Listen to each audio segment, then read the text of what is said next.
Um, my name is Onwenu, and it's not the Onwenu that you think you know, that you read about in the papers, but the Onwenu that was born and raised in Port Harcourt.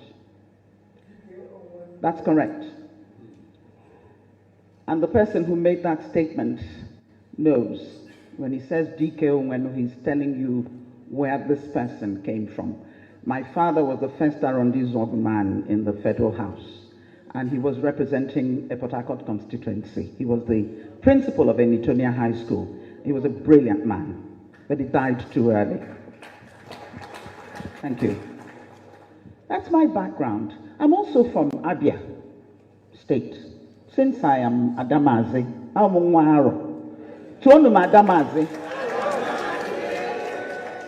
I'm from Imo State, Arrondissement, and I'm from Anambra, where my mother comes from. I can go there and live. I can do anything I want in Anambra. Nobody can say anything to me.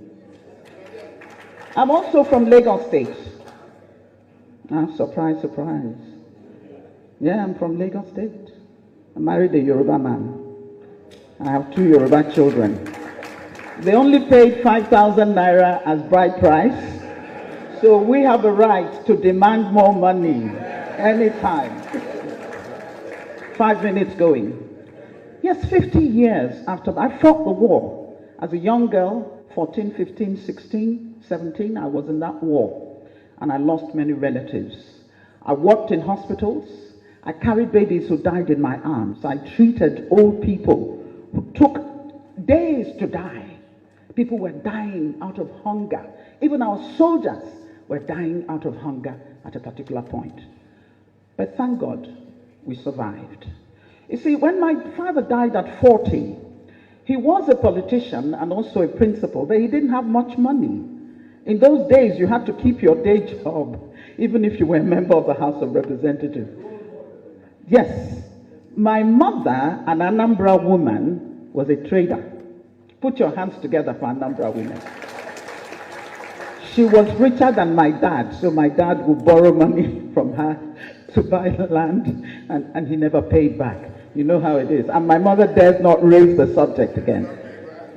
At the end of the war, I could not go back to Port Harcourt. My home was abandoned property. Those of you who come from Port Harcourt know the story. A home that a widow, my father had just laid the foundation when he died in a motor car accident, on duty. A building that a widow, and living just adjacent to us, the Ikopus on Hospital Road, we could see you, we could relate. In fact, I thought we were related, because every family in Port Harcourt was together. You didn't care where they came from or who they were. Once you're from Port Harcourt, every parent had the right to reprimand another child that you saw misbehaving. It was a beautiful town, but we couldn't get back to it. So for me, the Civil War never ended. At the end of that war, my father, oh no, it never ended. It's still going on. I had no family house. My poor mother went back to claim the property she was beating into a coma by people whom she had helped all her life and sent to school, because she's an Igbo woman, and now Port Harcourt belonged to another group of people. They forgot the sacrifices that the Igbos made. It's still going on. No apology has ever been made about that. The road that is now referred to as Harold Wilson Drive used to be DK Onwenu Road, because of the sacrifice that people like the Onwenus, the Ikopus, you know them, the sacrifices they made in building up Port Harcourt. Here I am. So I traveled outside, thanks to my sister who was at Harvard at the time, who organized for the rest of us to come and go to school. But we all came back to do what? To develop Nigeria. I have tried, with the little talent that God has given me, to use it for the betterment of my society and my country. But can I tell you something? That if I were a Yoruba or Hausa woman, I would probably have had more patronage, I would have had more help and more support than I have got by my self-help effort to raise this country up. But I'm not asking anybody for anything. I put myself through school. My widowed mother did her best, but I was working 2 jobs in America to put myself through school. I didn't want to take Nigerian scholarship, because they were giving it to everybody, those who deserved it and those who didn't. And many of them were not even in school. I put myself through school, Wellesley College and the New School for Social Research. I have no apologies to make to anybody. I am angry. I am angry at Nigeria. I am angry at this government which seems to be letting us down. I am angry at us as a people. I am angry at my people in Ndibo. Because if they have refused you, why are you refusing yourself? Stop complaining and do it for yourself. We've always been able to do that. How did we build Imo Airport? Nobody built it.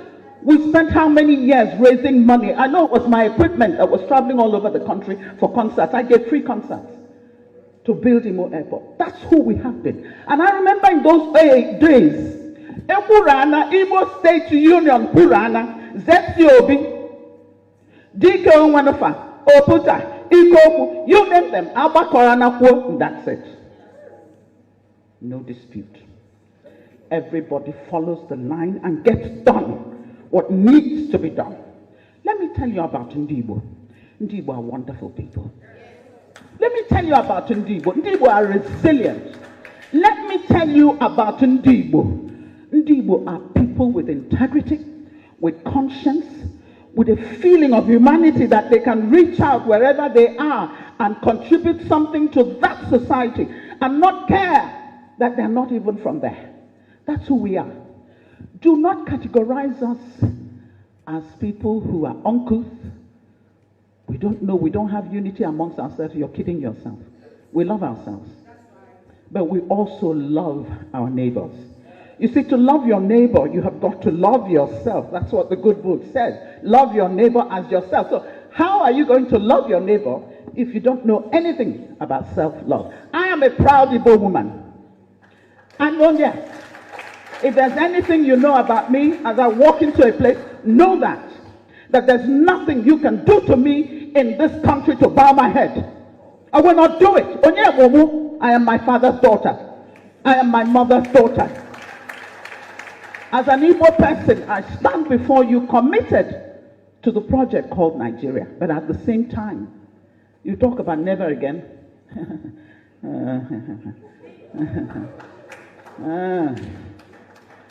With what is happening now, never again? I don't know. But I will soon take my seat. Let me say to the rest of Nigeria, you insult us, and sometimes we do the insulting as well, and that's terrible. We've come to a stage where we have to be insulting each other so badly. But go ahead. We will not succumb. We will not bow. We are children of God. We are here for a purpose. God has put us on this good earth for that purpose. You cannot drive us to the sea. You cannot tell us to shut up and take the pain that you are inflicting on us, abuse us on top of it. Listen, if you don't want us, then let us go. Thank you. Thank you.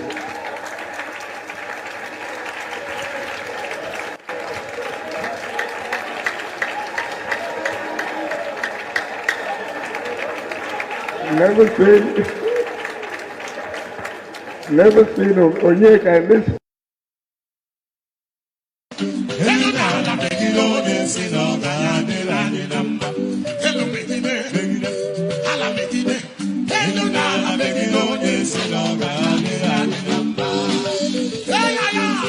Somebody declare it. Anybody that sent over their dead body,